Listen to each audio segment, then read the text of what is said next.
na ịchọpụta na onye na-atụnyere mmadụ ma onye na-abịa azụ ahịa kwesịrị ka emete ya mma.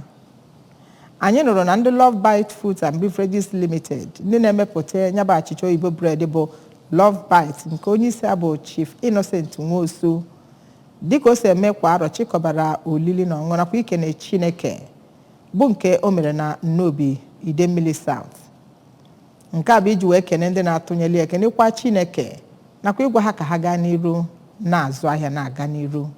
Ihe mmemme nke afọ a were ọnọdụ na St. Paul's Catholic Church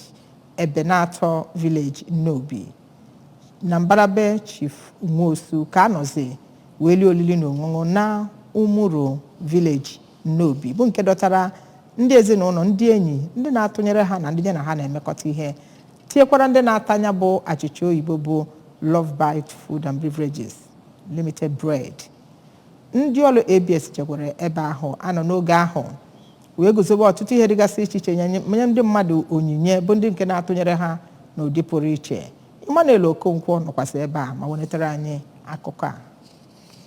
Ya bụ ihe mmemme abụọ ahụ bụ nke mere ya ugboro atọ ya bụ n'ọlụ Lovebite Foods and Beverages na-achịkọba kamgbe ya bụ n'ọlụ malitere n'afọ atọ gara aga bụ nọ nke ndị na-ego ya bụ ụlọọrụ ngwaahịa ha na-arụpụta ritere elele dị iche iche ndị gụnyere ụgbọala, ọgbatumtum, igwe oju oyi akpọrọ refrigerators, akpa osikapa na imerime ihe ndị ọzọ ka ọ na-enyefe ya bụ onyinye n'aka ndị ritere elele na ya bụ ihe mmemme. Onye isi ụlọọrụ nke Lovebite Foods and Beverages Limited bụ Chief Nwosu onye kọrọ otu o si wee site na enyemaka Chineke wee ruo n'ọgụgụ ọ nọ n'ụbọchị taa kwuru na ya bụ ihe mmemme ịtụ mma nye Chineke nna nakwazi inye ndị na-ego ya bụ ụlọọrụ ihe onyinye dị iche iche bụzi nnọọ nke bụrụ ụlọọrụ ahụ ihe a na-eme kwa arọ iji wee kene Chineke, gosikwa obiọma ha nwere nye ndị na-ego ha ahịa ya nakwazi tụnyekwa ụtụ nke ha n'ịkwalite ibi ndụ ndị mmadụ n'obodo dị iche iche, ma kwue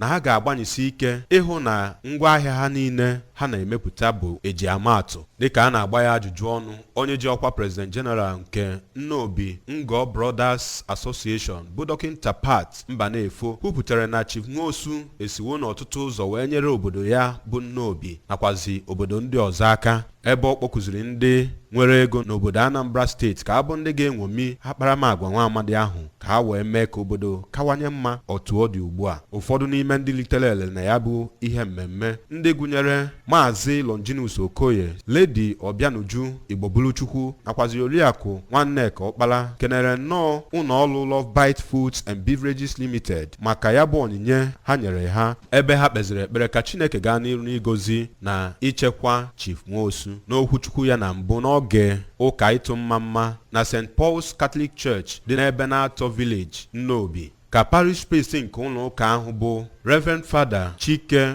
Onwegbusi nọrọ kpọkwue ndị otu Kraịst ka abụ ndị ga-ewetu onwe ha anị na-enyere ndị ha ka mma aka oge ọbụla ma na-ebikwezi ndụ Chineke nna na-atụ anya n'aka ha oge ọbụla ka ha wee nwee ike wee keta alaeze Chineke n'oge ha lapụrụ ụwa. Site na Nnobi nke dị n'okpuru kansụl Idemmili South, abụ m Emmanuel Okonkwo.